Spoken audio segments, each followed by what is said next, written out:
It's 7:28 a.m. on the 1st of July, 1916, and General Sir Douglas Haig stands in his headquarters miles behind the front lines. Around him, telephones ring with reports from the trenches. His hands are steady, but something in his eyes betrays the weight of what is about to unfold. Before him lies the Somme Valley, a stretch of French countryside that will become the graveyard of an entire generation. In moments, 100,000 British soldiers will go over the top. The whistles are about to blow, and nothing will prepare them for what waits on the other side. For months, the Western Front has been locked in stalemate. British and French forces face an entrenched German army across a desolate no-man's land.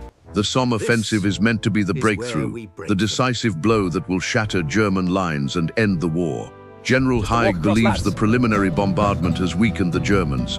7 days of relentless artillery fire, nearly 2 million shells screaming into the earth. Surely nothing can survive such devastation. The Germans must be broken. The British must advance. High Command has promised a quick victory. The soldiers have been told they will walk across no man's land unopposed. It is a gamble with millions of lives. It is a gamble they believe they cannot lose. At 7:30 a.m., the artillery barrage stops. The silence that follows is absolute, and it is the silence before catastrophe. In the frontline trenches, young soldiers gather, laden with 60 pounds of equipment. Most are volunteers. Civilians turn soldiers, many seeing combat for the first time. They check their rifles. They touch photographs of loved ones. A lance corporal named William Lyle stands with his battalion, the Manchester Regiment. His hands shake, but not from fear. It is anticipation. The whistle shrieks, high-pitched, commanding. The first wave climbs the fire steps and emerges into the morning light.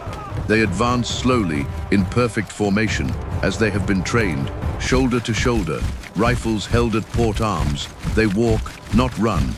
The ground beneath their feet is churned by shell fire, cratered and broken. Behind them, more lines follow, then more.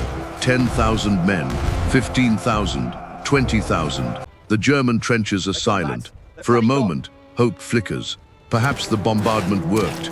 Perhaps the German trenches are empty. Then it begins. The machine guns open up.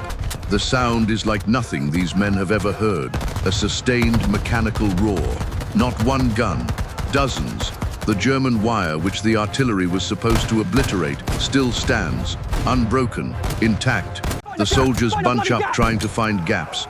The machine gun fire scythes through them like a reaper's blade through wheat. Men fall, screaming. The neat formations collapse into chaos. William Lyle sees the man beside him, his friend since training, cut down by a burst that tears across his chest. Lyle keeps moving forward. There is nowhere else to go. The barbed wire catches him. Others pile up behind, trapped, helpless. The Germans have a clear field of fire. The machine guns never stop. Shell after shell tears into the wire. Bodies hang from the barbs. The sunken no-man's land becomes a charnel house. By 8 a.m., thousands lie dead or dying in the mud. The first wave has been obliterated, but the orders say to continue. More waves climb out. They walk into the same killing ground. They fall like wheat. The machine guns never tire. Officers scream orders. Soldiers advance because they have no choice. The casualties mount. 100, 200, 1,000, 10,000. The sun climbs higher. The screams never stop. By nightfall, the British have advanced precisely 3,000 yards in some sectors. Nowhere have they broken through. The German lines remain intact, and the cost is staggering beyond comprehension. When the casualty reports arrive, even Haig is shaken.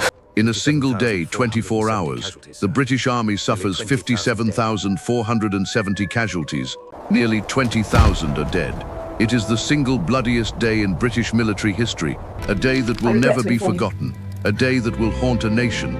The Somme offensive continues for 4 more months. By the time it ends in November, over 1 million men, British, French and German, lie dead or wounded. The strategic gains are minimal, a few miles of territory at an unimaginable cost. Among the dead are countless young men who joined believing they would be home by Christmas, 1914. Instead, they rest in French soil, their sacrifice remembered only by a grieving nation.